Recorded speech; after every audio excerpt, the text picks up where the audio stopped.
राहुल गांधी 4 तारीखेर परे की बोलेছিলেন गाड़ीते बसे बड़ बड़ लेक्चर शुनुन।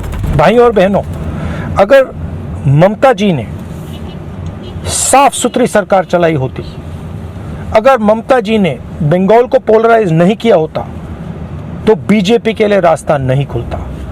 भाई और बहनों, कांग्रेस पार्टी बीजेपी से लड़ती है और बीजेपी जानती है कि कांग्रेस पार्टी ही बीजेपी को रोक सकती है।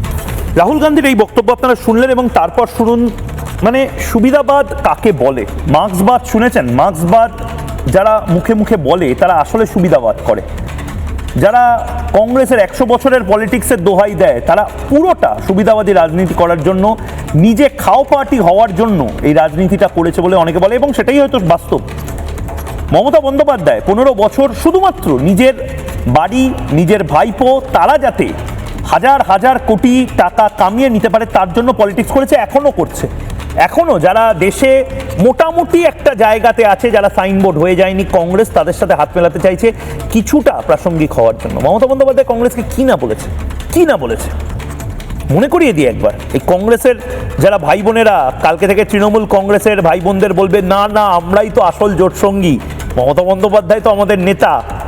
আর মমতা বন্দ্যোপাধ্যায় যখন জোটসঙ্গী হবে কংগ্রেসের, তখন কংগ্রেসের সাথে যখন সিপিএম এর জোটটা হবে, আর সিপিএম এর সাথে যখন হুমায়ুন কবিরের জোটটা হবে, আর হুমায়ুন কবিরের সাথে আসাদুদ্দিন ওয়াইসির জোটটা হবে, আর আসাদুদ্দিন ওয়াইসির সাথে যখন মোহাম্মদ সেলিমের এবং নওশাদ সিদ্দিকীর জোটটা হবে, তখন তো বোঝা যাবে যে কারা টুকরে টুকরে গ্যাংয়ের দিকে আর কারা দেশের দিকে, কারা রোহিঙ্গার দিকে আর কারা রাষ্ট্রের দিকে, কারা রাষ্ট্রীয়তার দিকে আর কারা অরাষ্ট্রীয়তার দিকে।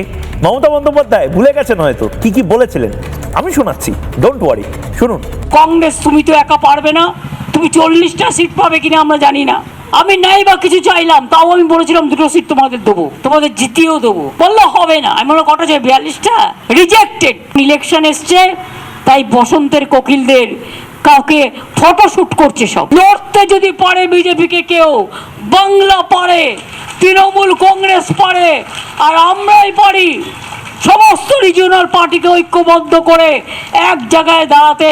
কংগ্রেস তুমি তো একা পারবে না। কংগ্রেস আর সিপিএম বলে আমরা ইন্ডিয়ান অ্যালায়েন্স, বলবেন নামটাও মমতা ব্যানার্জির দেওয়া, আর গড়েছেন মমতা ব্যানার্জি, করবেন মমতা ব্যানার্জি।